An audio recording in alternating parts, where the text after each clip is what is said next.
Bonjour à chacun, nous sommes mercredi 6 mai 2026 et il est 19h30 et nous retrouvons avec un grand plaisir sur Zoom en direct ou en replay pour un nouvel échange sur le thème du pardon.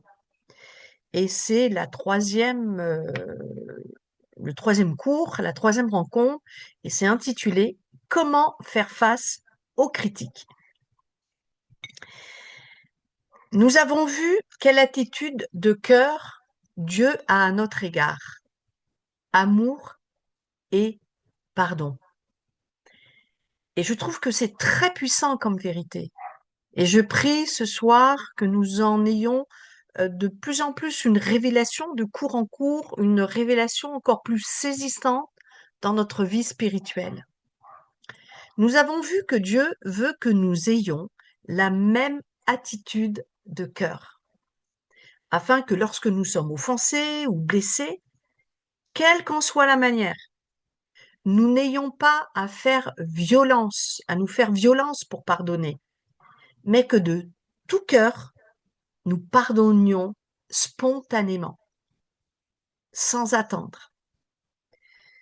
Cela veut-il dire que nous acceptions tout ce que l'on nous lance? Ben oui et non, en fait.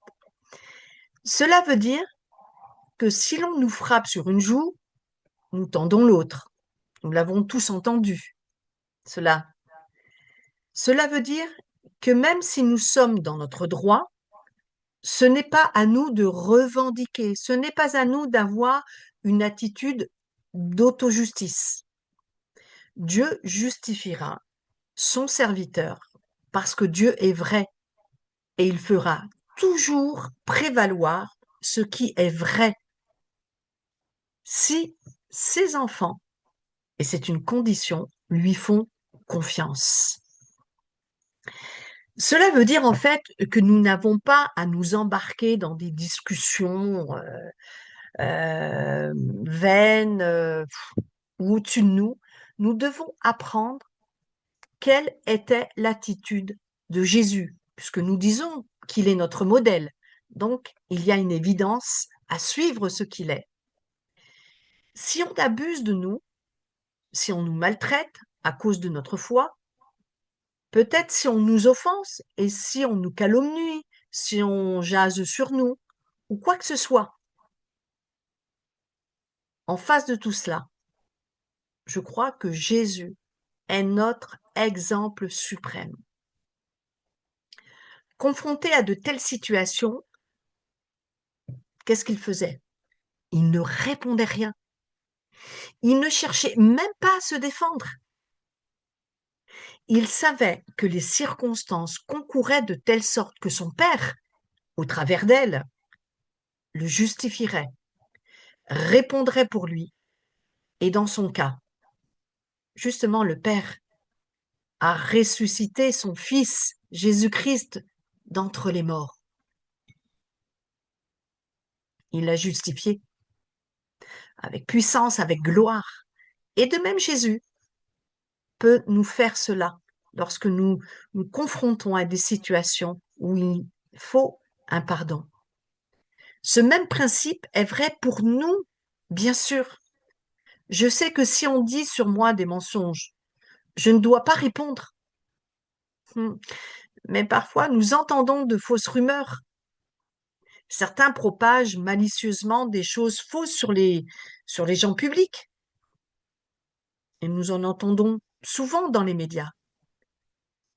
D'après le journal, nous pouvons lire des articles erronés sur ce que nous avons dit ou sur ce que nous sommes supposés avoir dit, ou dans des groupes, des échanges oraux. Cela nous démange de nous défendre, de dire mais c'est pas ce que j'ai dit, ou on peut dire mais ce n'est pas ce que j'ai voulu dire, ou c'est pas du tout ce que j'ai fait, ou encore même d'écrire au journal un courrier ou un mail réfutant les dires et leur demandant de se rétracter. Alors ça peut être dans les médias, ça peut être dans un groupe, ça peut être dans une famille, avec des collègues de travail. Eh bien oui, c'est vrai que certains font cela, même peut-être certains d'entre nous. Est-ce alors vraiment profitable et juste devant le Seigneur, cette attitude que je viens de citer? Car en fait, cela ne fait qu'exacerber et empirer la situation et nous n'obtenons en finale qu'une prise de bec publique ou familiale ou amicale. Alors que nous savons que si nous sommes accusés injustement ou faussement sur ce que nous avons dit ou fait, le Seigneur parlera au travers des circonstances à venir. Et si quelqu'un essaie de nous calomnier ou de calomnier le ministère ou notre communauté, Dieu agira avec cette personne. C'est de tout cœur que nous devons prier pour cette personne, non pour que Dieu la punisse. C'est vrai que parfois on peut y penser, mais on sait que c'est pas la bonne chose. Mais nous devons prier pour cette personne pour que Dieu la transforme, pour que Dieu transforme son cœur et l'ouvre à sa vérité.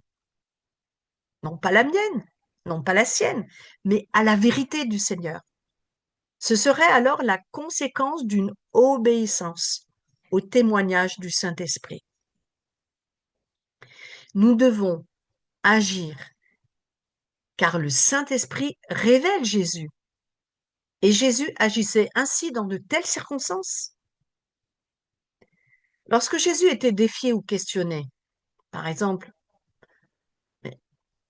es-tu vraiment le roi des Juifs? Il répondait sur cela.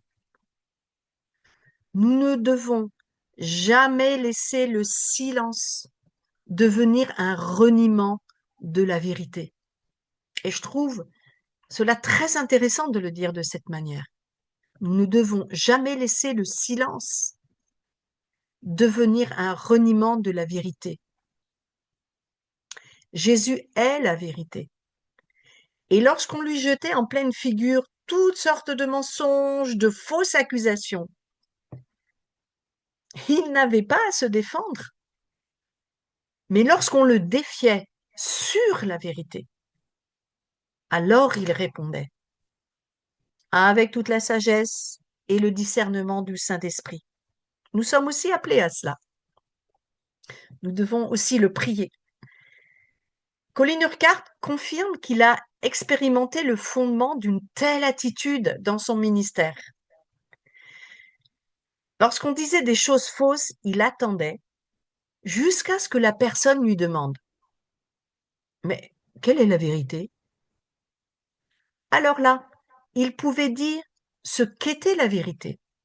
Et là, parfois, la réponse des personnes était ah, bah d'accord, bah maintenant je comprends. Il doit en être effectivement ainsi. D'après la parole de Dieu, nous ne devons pas nous défendre nous-mêmes.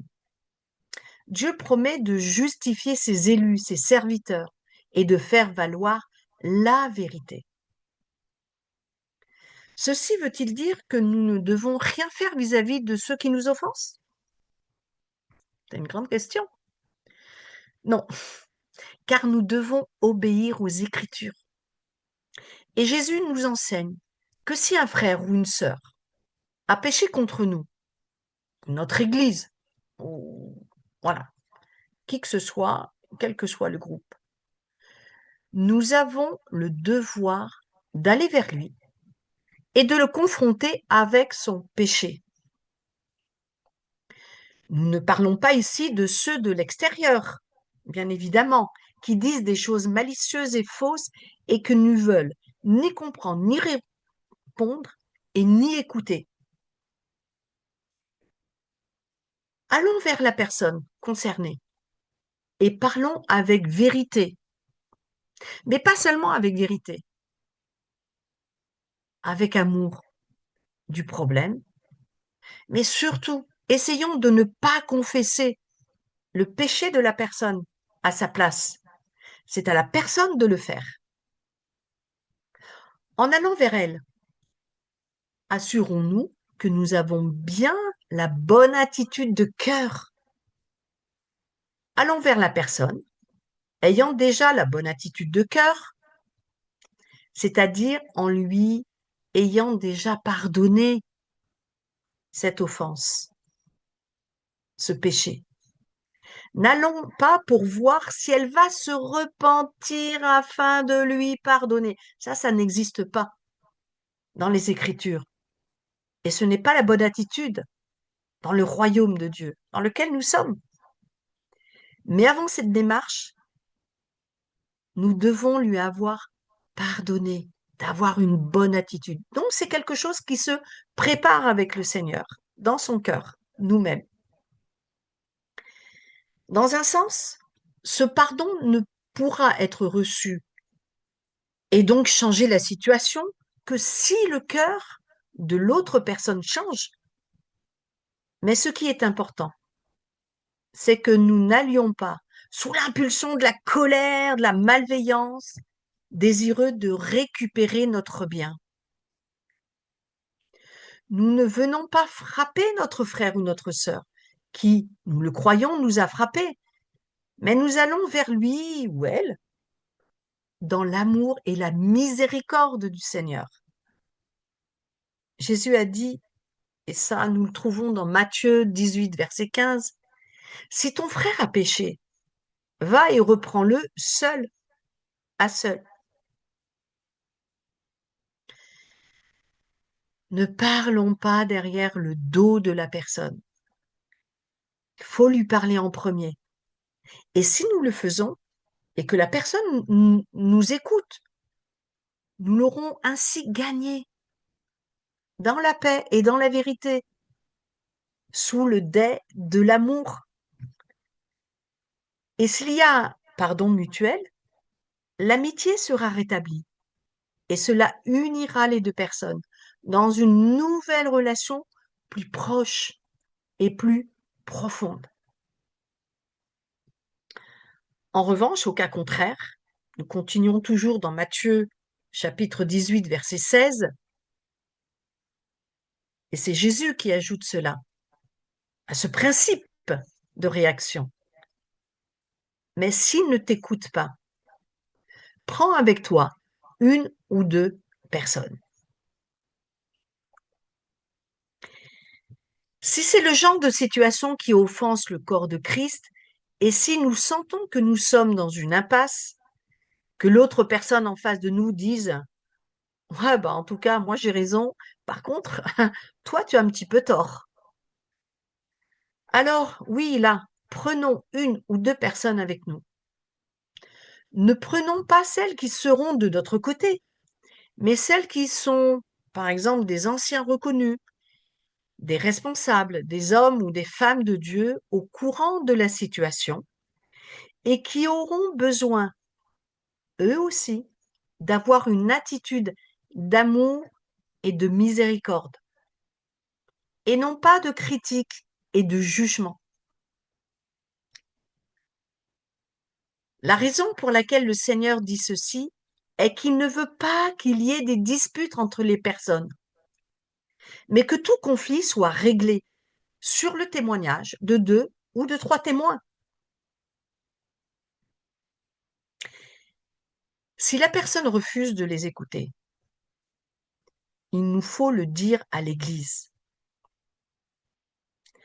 En fait, dans cette situation, dans cette réponse, nous parlons ici d'affaires sérieuses, extrêmement graves dans l'Église, dans une communauté. Si un frère ou une sœur a fait quelque chose qui perturbe sérieusement toute l'assemblée, alors l'une ou l'autre doit y être confrontée. Si dans son cœur il y a une rébellion, il doit comprendre que cette rébellion, dans son cœur, cause des troubles et des divisions dans le corps, et que ce n'est pas la volonté du Seigneur. Et si la personne refuse aussi d'écouter l'Église de Jésus, qu'elle soit pour nous comme un païen ou un publicain, bon, ça c'est effectivement c'est des termes au temps biblique, En d'autres mots, comme une personne qui ne peut plus faire partie de notre assemblée. Voilà. Pourquoi? Parce que son cœur n'est droit, ni devant Dieu et ni devant les hommes. Heureusement, ces mesures extrêmes ne sont que très rarement nécessaires. Cependant, nous devons faire face au premier cas qui est souvent nécessaire. Il peut y avoir une grande répugnance chez les gens à aller confronter le frère ou la sœur dans l'erreur, le péché. Mais c'est ce que le Seigneur nous dit de faire. Nous le voyons dans Matthieu 5, versets 23 à 24. Si donc tu présentes ton offrande à l'autel et que là, tu te souviennes que ton frère a quelque chose contre toi, eh bien, laisse là ton offrande devant l'autel, personne ne te la prendra, hein, et que là, tu te souviens. Et là, va d'abord te réconcilier avec ton frère ou ta sœur. Puis viens présenter à nouveau ton offrande qui sera toujours là à t'attendre. Lorsque nous allons vers justement ce frère ou cette sœur concernée, c'est plus dans cet ordre d'esprit que nous lui parlons. Je suis désolée pour l'attitude que j'ai eue. Ou bien ça peut être, eh bien, je suis désolée pour notre amitié rompue. Nous confessons notre péché, notre mauvaise attitude de cœur, notre égarement, notre aveuglement, plutôt que celle justement de notre frère ou de notre sœur. Ainsi, nous lui donnons l'occasion de répondre lui-même ou elle-même, sans aucune condamnation ni accusation. Parfois, nous aurons besoin de confronter un frère ou une sœur avec son péché. Parfois, nous aurons besoin d'aller confesser notre propre mauvaise attitude vis-à-vis de lui ou d'elle. Ce qui n'est pas bon, par contre, c'est de rester passif, fermé sur ses positions, sans rien faire pour amorcer justement une réconciliation, de se cantonner dans cette attitude. Non, mais de toute façon, bah, c'est sa faute quand même, c'est pas la mienne. J'attends, moi, qu'il vienne lui-même ou qu'elle vienne elle-même me demander pardon. Après, on verra pour le pardon. Ouh, ça grince des dents, là. Bon, d'accord, il se peut bien que ce soit sa faute, mais cela veut dire que nous avons la responsabilité d'aller le ou la reprendre. L'amour est une responsabilité. Et s'il y a faute de notre part, nous devons prendre cette responsabilité en prenant courage, effectivement, d'aller lui demander pardon. Dans les deux cas, de toute façon, quelle que soit la situation, Jésus nous enseigne que nous avons la responsabilité d'aller sur ce champ de la réconciliation. Et c'est un champ de bataille entre nos deux oreilles, où il y a notre esprit et il y a notre âme, ce combat entre les deux oreilles. Ceci s'applique aussi à notre frère ou à notre sœur. Et si nous sommes tous les deux obéissants, nous devons nous rencontrer quelque part. Même si cela ne se produit pas, au moins nous devrions pouvoir obéir à la parole de Dieu et aller vers notre frère ou notre sœur. Et oui, si nous mettions nous-mêmes ceci en pratique, cela nous épargnerait bien des peines de cœur. En général, les situations qui nous causent des douleurs sont celles où nous allons vers notre frère ou notre sœur, mais qu'en face, il n'y ait aucune réponse. Un vide. Nous pourrons prendre alors 2 ou 3 témoins. Et s'il n'y a toujours pas de réponse, là, cette situation qui est dans l'impasse risque de causer de terribles souffrances. et nous demandera une certaine dose d'amour et de miséricorde pour cette personne, mais de persévérer jusqu'au bout de ce que le Seigneur nous demande. Mais aussi, nous découvrons que la grâce de Dieu est toujours présente, même s'il y a un temps d'attente.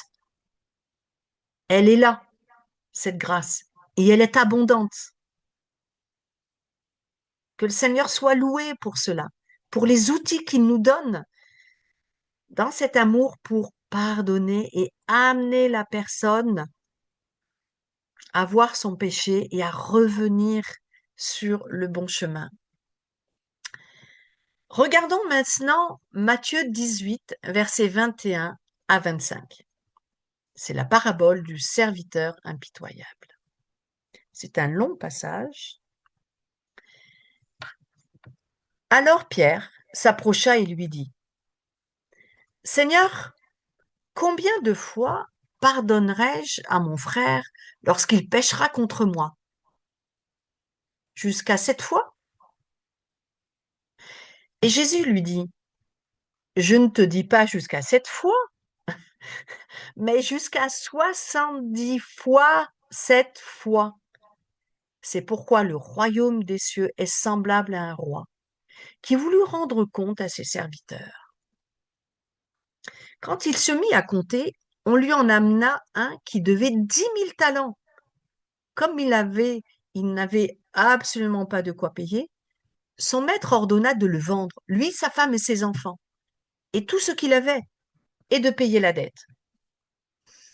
Alors le serviteur se jeta à terre, se prosterna devant lui et dit, « Mais Seigneur, prends patience envers moi, et je te paierai tout. » Et touché de compassion, le maître de ce serviteur le laissa aller et lui remit la dette. Et en sortant, ce serviteur trouva un de ses compagnons qui lui devait 100 deniers. Il le saisit et le serra la gorge en disant, « Mais paie-moi ce que tu me dois. » Son compagnon se jeta à ses pieds et le suppliait, disant, « Mais prends patience envers moi et je te paierai. » Mais lui, le serviteur qui avait été gracié, il ne le voulut pas. Il alla le jeter en prison jusqu'à ce qu'il ait payé ce qu'il devait. Et ses compagnons, voyant ce qui arrivait, furent profondément attristés et ils allèrent raconter à leur maître tout ce qui s'était passé. Alors le maître fit appeler ce serviteur et lui dit, « Méchant serviteur, je t'avais remis en entier ta dette parce que tu m'en avais supplié. Ne devais-tu pas avoir pitié de ton compagnon aussi, comme moi j'ai eu pitié de toi ?» Et son maître, irrité, le livra au bourreau jusqu'à ce qu'il ait payé tout ce qu'il devait. Et la conclusion que donne Jésus, c'est ainsi que mon Père céleste vous traitera si chacun de vous ne pardonne pas à son frère de tout son cœur. Pas pardonner, pardonner de tout son cœur. Nous voyons que cette parabole parle d'elle-même. Elle démontre combien il est important aux yeux de Dieu que nous ne fassions pas seulement des gestes de pardon, mais que nos cœurs aient cette juste attitude de miséricorde. Jésus commence la parabole en disant que le royaume des cieux est semblable à 3 petits points. Cette attitude de cœur exigeante, bien sûr, fait partie de la vie et de la foi du royaume des cieux. Donc, à suivre. C'est une expression du royaume de Dieu vécu en nous, un aspect de la vie du royaume qui est d'être comme ce serviteur qui a tant besoin d'être pardonné par Dieu. Et Dieu nous pardonne.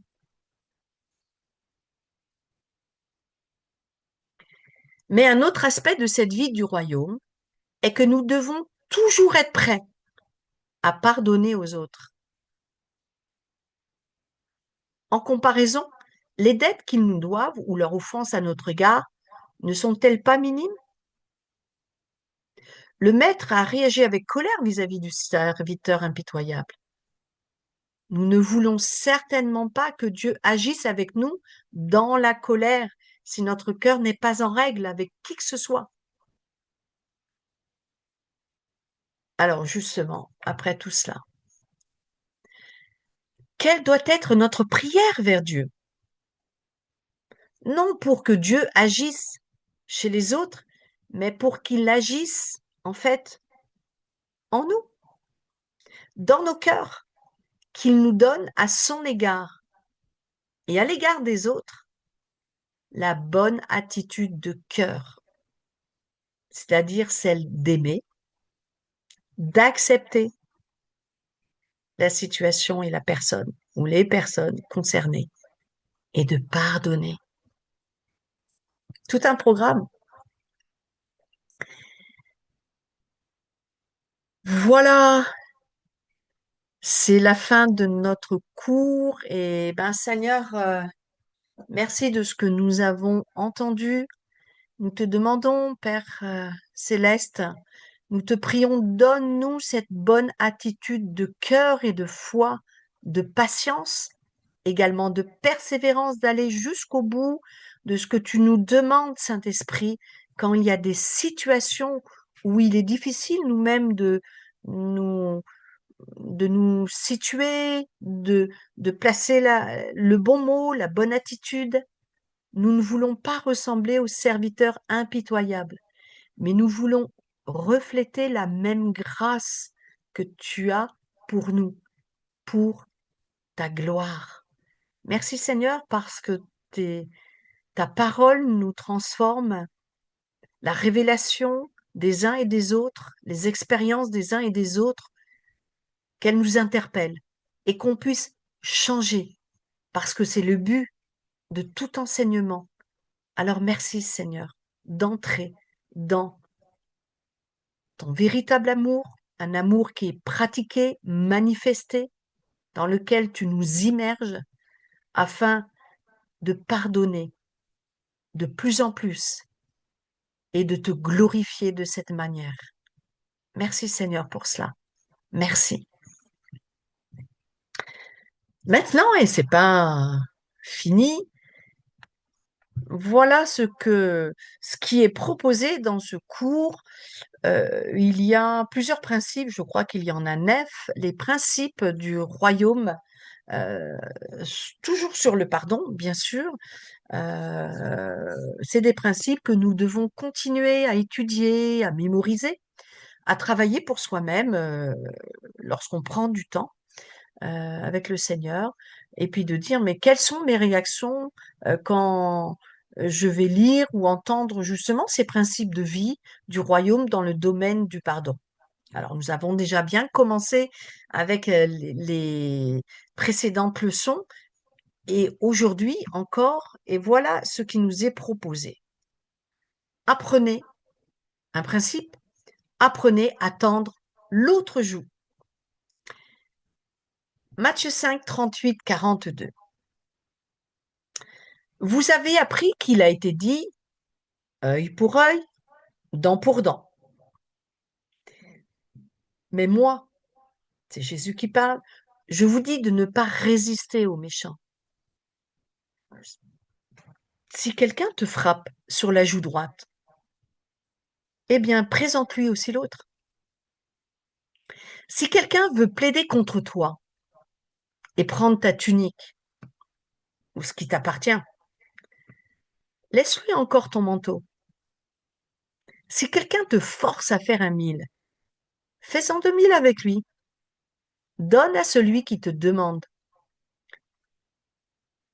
et ne te détourne pas de celui qui veut emprunter de toi.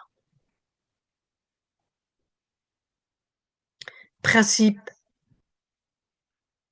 en deuxième, ne poursuivez ne poursuivez pas les controverses, c'est-à-dire les discussions où il y a des questions, une opinion ou une contestation, des débats, des disputes, ça peut être des explications, ça peut être aussi des polémiques ou des querelles, des controverses.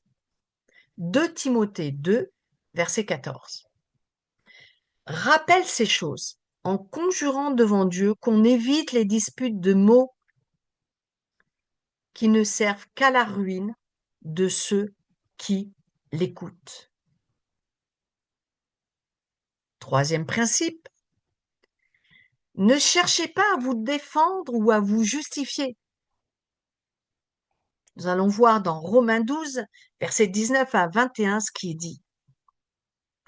Ne vous vengez pas vous-même, bien-aimés, mais laissez agir la colère de Dieu. Car il est écrit, à moi la vengeance, à moi la rétribution. Ça, c'est un passage dans l'Ancien Testament, en Deutéronome 32-35. Et c'est le Seigneur qui la reprend. Mais si ton ennemi a faim, eh bien, donne-lui à manger. S'il a soif, donne-lui à boire. Car en agissant ainsi, tu amasseras des charbons ardents sur sa tête. Ne te laisse pas vaincre par le mal, mais surmonte le mal par le bien. C'est un très grand principe qu'il faut prendre vraiment au sérieux. Ne te laisse pas vaincre par le mal, mais surmonte le mal par le bien. Merci Saint-Esprit, parce que tu es en nous et tu nous aides à pratiquer cela, à vaincre ces choses et de surmonter ce que nous ne pouvons pas faire comme ça. Nous avons besoin de l'aide du Saint-Esprit. 4e principe, vivre pieusement entraîne des persécutions. Pieusement, c'est avec vérité, avec intégrité. 2 Timothée 3, verset 12. Or, ceux qui veulent vivre pieusement en Jésus-Christ seront persécutés.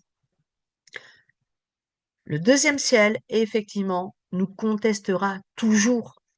C'est le mensonge contre la vérité, les ténèbres contre la lumière. Voilà, nous savons que cela fait partie lorsque nous sommes un disciple du Seigneur. 5e principe, suivez l'exemple de Jésus. 1 Pierre 2, et j'ai rajouté le verset 22 à 23. Lui qui n'a point de péché, et dans la bouche duquel il ne s'est point trouvé de fraude, lui qui, injurié, ne rendait point d'injure, maltraité, ne faisait point de menaces, mais s'en remettait à celui qui juge justement. Principe numéro 6. On ne doit jamais garder un silence qui renierait la vérité. Nous sommes conduits par Luc 22, versets 67 à 70. Ils dirent, « Si tu es le Christ, dis-le-nous. » Jésus leur répondit, « Si je vous le dis, vous ne le croirez pas. Et si je vous interroge, vous ne répondrez pas. Désormais, le Fils de l'homme sera assis à la droite de la puissance de Dieu. » Et tous dirent, « Tu es donc le Fils de Dieu ?» Il leur répondit, « Vous le dites, je le suis. » Répondre par la vérité, par ce que le Saint-Esprit peut nous mettre au cœur. 7e principe, vous devriez toujours prendre l'initiative de pardonner, et pas seulement de pardonner et de vous réconcilier. 2 passages, Matthieu 15, versets 15 à 17, et je le poursuis jusqu'au verset 19. Non, Anne-Laure, c'est pas ça. C'est Matthieu 6, versets 15 à 17. Il y a une erreur. Ah, Pour rectifier. Matthieu 6. Alors, je vais le retrouver. Matthieu 6, voilà, ça nous permet d'aller fouiller dans la parole. Matthieu 6, versets 15 à 17. Mais si vous ne pardonnez pas aux hommes, votre Père ne vous pardonnera pas non plus vos offenses.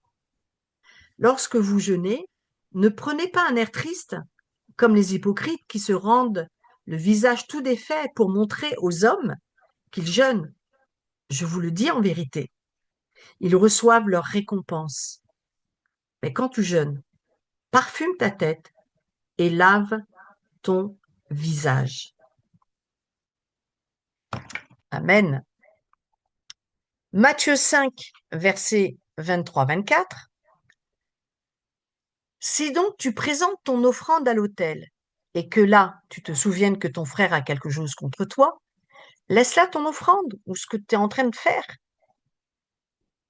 et va d'abord te réconcilier avec ton frère, puis viens présenter ton offrande. 8e principe, le pardon est l'une des qualités de la vie du royaume. Matthieu 18, 21, 35, et nous l'avons lu tout à l'heure par rapport au serviteur impitoyable. Donc, je ne vais pas vous le relire, mais vous donner la dernière phrase. C'est ainsi que mon Père céleste vous traitera si chacun de vous ne pardonne pas à son frère de tout son cœur. Tout est une question d'amour, tout est une question d'attitude de cœur dans le pardon. Et c'est de rechercher la réconciliation, ce qui est juste, ce qui est de la vérité aux yeux du Seigneur. Ça, c'est le plus important. Et le 9e, voilà, l'amour est un facteur important. En Luc 7, verset 47, c'est pourquoi je te le dis, ses nombreux péchés ont été pardonnés, car elle a beaucoup aimé. Mais celui à qui on pardonne peu aime peu. Donc le pardon, nous devons rechercher le pardon. Et ceux qui ont beaucoup péché seront beaucoup pardonnés. C'est ce que Jésus a dit à cette femme qui a versé le parfum sur, sur lui. Voilà pour ces principes, vraiment à méditer encore, à examiner notre cœur et de voir, ben voilà, si on est bien au diapason avec la parole, et des questions qui nous sont aussi proposées. Avez-vous des ruptures non réparées dans vos relations? Là, c'est une question directe. Examinons-nous. Est-ce que nous avons des relations qui se sont abîmées, qu'on a laissé traîner derrière, qui traînent encore derrière nous, et que le Saint-Esprit, demandons au Saint-Esprit, est-ce que, voilà, est-ce qu'il faut reprendre ces relations? Est-ce qu'il faut voir le pourquoi de ces ruptures, de voir ce qui est à rectifier toujours selon sa vérité? Que faut-il qu'il se passe? Qu'est-ce que nous allons faire par rapport à ça, justement? S'il y a des choses qui sont restées en arrière, que nous sommes appelés à réparer. Que doit faire Dieu dans notre vie pour nous aider à mieux faire face à la critique? C'est des bonnes questions qui nous préparent, je dirais, à être dans les starting blocks parce que toute la journée, si nous voyons des gens, il peut avoir quelque chose, il peut avoir une offense, il peut avoir, dans le cadre de nos communautés, de nos groupes de prière ou autres, des situations qui nous mettent dans ces états où on est en porte-à-faux et justement, c'est de nous préparer à avoir la bonne attitude de répondre de la bonne manière. Et dans la prière, nous pouvons demander vraiment au Seigneur de nous préparer pour ces temps, de voir s'il y a des choses qui sont restées en arrière et de pardonner à ceux qui nous ont critiqués ou heurtés et prier positivement pour eux. Voilà, et de peut-être demander au Saint-Esprit de voir si, lorsque nous regardons la télévision, quand nous sommes à l'extérieur, est-ce que notre attitude est toujours bonne vis-à-vis de ce que nous voyons, de ce que nous entendons, surtout lorsque nous regardons la télévision, lorsque nous regardons effectivement tous les débats politiques, les news, les médias. Quel est notre cœur? Quel est notre cœur par rapport à, à tout cela? Est-ce que nous jugeons? Est-ce que nous restons en paix? Voilà, il y a beaucoup de choses à voir et à demander au Saint-Esprit. Voilà, ce cours est terminé.